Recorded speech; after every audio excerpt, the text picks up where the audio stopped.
Connections, quick tips and tricks. And today we're going to show you how to set up parental controls. A lot of parents have asked us to set up these parental controls for them so they can limit what their kids are doing and how long they're doing it. So the first thing to set up parental controls is you just go onto your computer and go down to your system preferences, located right here on your dock. Otherwise, you can go to the top left-hand corner and go down to the Apple symbol and System Preferences. Once there, you're going to see a bunch of different icons. The only one you want to click on is Users and Groups. Once in Users and Groups, the first thing you want to do is go ahead and unlock your user by clicking on this lock button right here. And then it's going to ask you for your computer password. So go ahead and type in your computer password and hit unlocked. Then you're going to see all the different user accounts on the computer. For instance, there's standards, admins, and managed. Admins control the computer. Standards are just normal accounts. So if you want to switch that to parental, you just click on that user controlled. Go ahead and hit enable parental controls, and you'll see that it switches to managed. Next, you just click on where it says Open Parental Controls, and it will go into those settings. First thing it will focus on is apps. This is where you can actually limit the apps you want them to use by age, so if it's age appropriate, or you can select what apps you do and do not want to use within your apps folder. You can then go ahead and go to Web.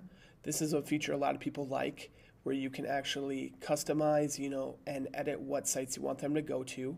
So it will automatically limit adult websites, but let's say if you had a folder for your kids in your bookmarks, you can actually add that folder to a site that is allowed. Otherwise, you can hit this customize button right here, and you can actually type in manually what sites you do and do not want them to ever go on. Once you're done with that, you just hit the OK button located right here.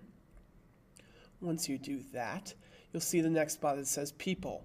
You can actually limit who your kids are receiving and sending messages to. So if there's somebody you don't want them contacting, you don't put their email in there and they won't contact them. A next favorite for parents is going to be Time Limit, where you can actually limit how many hours a day they're on the computer on weekdays and weekends. You change that time by just smoothing this bar from left to right. And if you want to set a bedtime, for instance, let's say if they go to bed at 8 o'clock, you can actually say what times it will automatically log them off during the weekdays.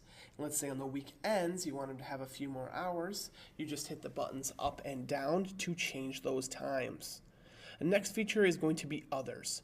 Others is going to be able to allow you to disable dictation, hide profanity dictionary, limit printer use, and you can even disable them changing their password.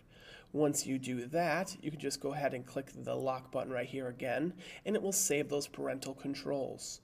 Then you just hit the back arrow, and it will go back to the users and groups. Next thing you should do is click on Login Items. You're going to see where it says Automatic Login. You want to make sure that is turned off. You do that by hitting your lock button, and again, like before, it will unlock it by asking for the administrator password. Once you enter that in, go to Automatic Login and make sure that's off so that it doesn't automatic log you in once you're done with the computer so your kids can change those settings. Well, that's all for today, folks. I hope that was helpful. Until next time, you guys have a good one.